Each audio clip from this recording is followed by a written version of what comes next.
Si Achilles ay isang magiting na mandirigmang kilalang kilala sa Trojan War. Sa katunayan, siya ang pinakakilala sa lahat ng Greek warriors. Si Achilles ay mas nakilala pa noong 7th century.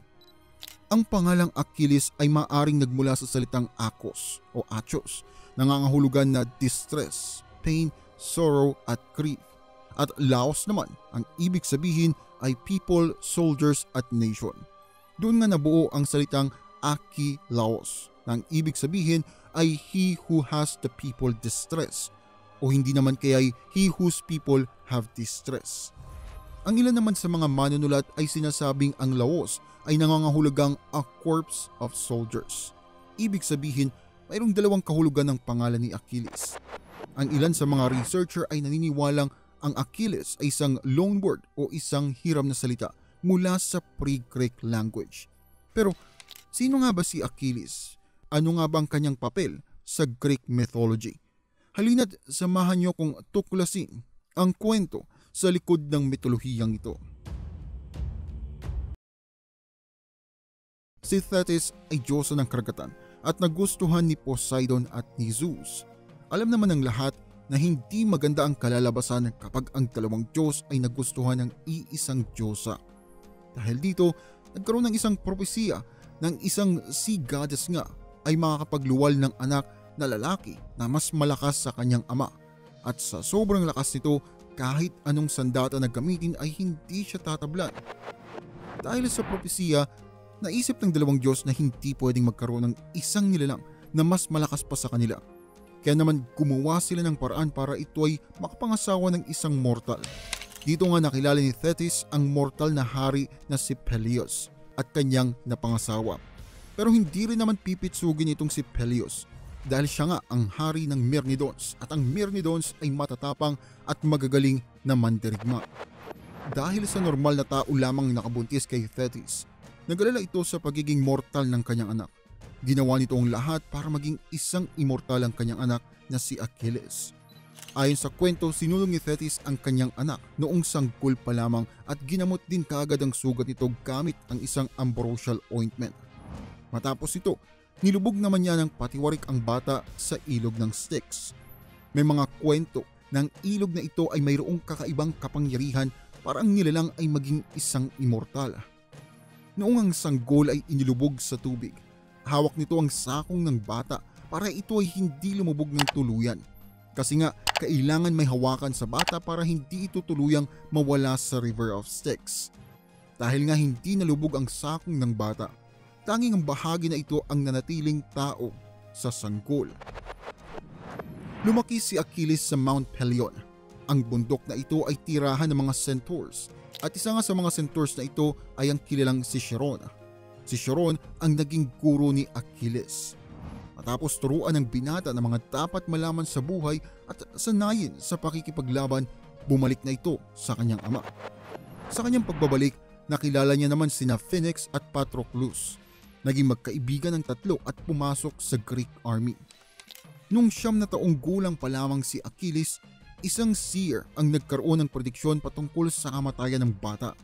Ipinahayag nito na si Achilles ay mamamatay sa isang malaking laban sa mga Trojans. Noong nalaman ng kanyang ina na si Thetis na magkakaroon ng malaking labanan sa pagitan ng Troy at ng mga Griego, agad niyang nilayo ang kanyang anak at dinala sa Aegan, na isla ng Skyros. Itinago si Achilles ng kanyang ina at kinawang isang babae para maitago ang kanyang katauhan. Alam din ni Odysseus na matatalo sila sa labanan kung wala sa kanilang panig ang malakas na mandirigmang si Achilles. Kailangan mahanap ni Odysseus si Achilles kung kaya't nagtanong-tanong ito. Nalaman ni Odysseus na ang binata ay nasa Skyros at ito ay nagbabalat kayo. Pero para malaman kung sino ang totoong Achilles, pumunta rin ito sa Skyros at nagpanggap na isang tindero ng sibat at ng alahas. Hindi nagtagal ay isang babae ang lumapit at nagpakita ng interes sa kanyang sibat na binibenta. Ewan ko kung paano pero napagtanto ni Odysseus na ang babaeng ito ay walang iba kundi si Achilles. Nag-usap ang dalawa at muling naengganyo si Achilles na sumama kay Odysseus. Nang makabalik na sila sa kanilang kubo, pinangunahan ni Achilles ang halos 50 malalaking barko na naglalaman ng 50 katao sa bawat isa nito. Noong nalaman ito ng kanyang ina, agad itong pumunta sa isang divine blacksmith na si Hephaestus. Nakiusap si Thetis na gumawa si Hephaestus ng isang espesyal na espada at isang panangga para sa kanyang anak. Tumugon naman si Hephaestus at ang mga sandata na ginawa nito ay mas nagpalakas kay Achilles. Battle. Nung una ay naligaw ang mga Griego at nakadaong sa Mysia nang hindi sinasadya. Ang Mysia ay pinamumunuan naman ng anak ni Heracles na si Telephus. Dahil nga ang buong hukbo ang tumaong, inakala ni Telephus na giyera ang hatid ng mga Griego sa kanyang lugar, kaya't pumalag ito. Naglaban din si Telephus at si Achilles at nagawa niyang sugatan ito ng labis. Nung matapos ang labanan, napaalis ng mga Mysia ang mga Griego, pero nalaman ni Telephus na ang tanging makakabot sa kanyang natamo ay si Achilles din mismo. Kung hindi siya gagamutin ay mamamatay ito. Dahil nga sa mas importante ang buhay ng hari, nag-usap ang dalawang hukbo at ginamot ni Achilles ang kalaban.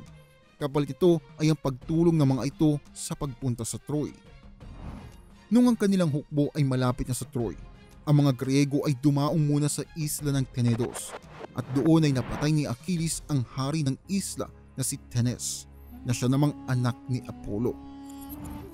Nung nagsimula ang labanan ng mga Griego at ng mga Trojans, ito ay tumagal ng halos 10 taon. Sa loob ng 9 na taon, sunod-sunod ang pagkapanalo ng mga Griego sa mga Trojan. Pero noon ngang sumapit ang pang-10 taon, dito na sila nag-umpisang matalo. Nagkaroon kasi ng hidwaan sa pagitan ni Agamemnon at Apollo.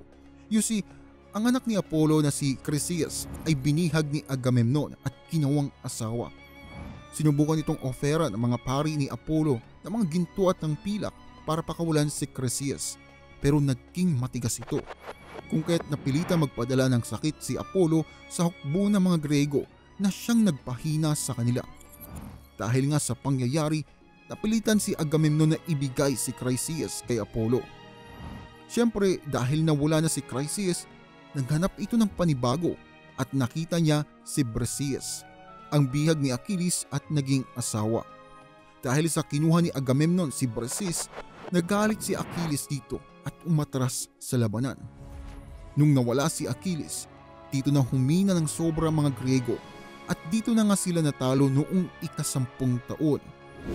Nakita ni Agamemnon ang importansya ni Achilles sa labanan, kung kaya't ginawa nito ang lahat para mapatawad ni Achilles at muli ngang bumalik sa kanilang hukbo. Tinanggap naman ni Achilles ang paghingi ng tawad ni Agamemnon, pero tapat pa din ang desisyon nito na hindi na siya makikipaglaban. Dahil sa takot na matalo ng tuluyan ang mga Griego, kinuha ni Patroclus ang sandata at kalasag ni Achilles at ito ang sinuot niya noong nakipaglaban sa Troy. Nagpanggap si Patroclus na siya si Achilles at pinangunahan ng labanan sa Troy. Nung una ay nanalo ang mga ito. Subalit sa kasamaang palad, napatay ni Hector ang prinsipe ng Troy, si Patroclus. Nung nalaman ni Achilles ang pagkamatay ng matalik na kaibigan, nagalit ito agad at sumugod sa palasyo ng Troy at hinarap si Hector. Hinamon niya ito ng 1v1, kumbaga siya lang at wala ng iba. Dahil nga sa lakas ni Achilles bilang isang half-god, half-human, laban kay Hector na full-blooded human, sino pa nga bang mananalo, di ba? Napaghiganti niya si Patroclus at napatay si Hector. Dahil sa sobrang galit, tinali ni Achilles si Hector sa kanyang kalesa at kinaladkad pabalik sa kampo ng mga Troy. Nakiusap ang hari ng Troy na si Priam na kuhanin ang bangkay ng kanyang anak na pinayagan naman ni Achilles.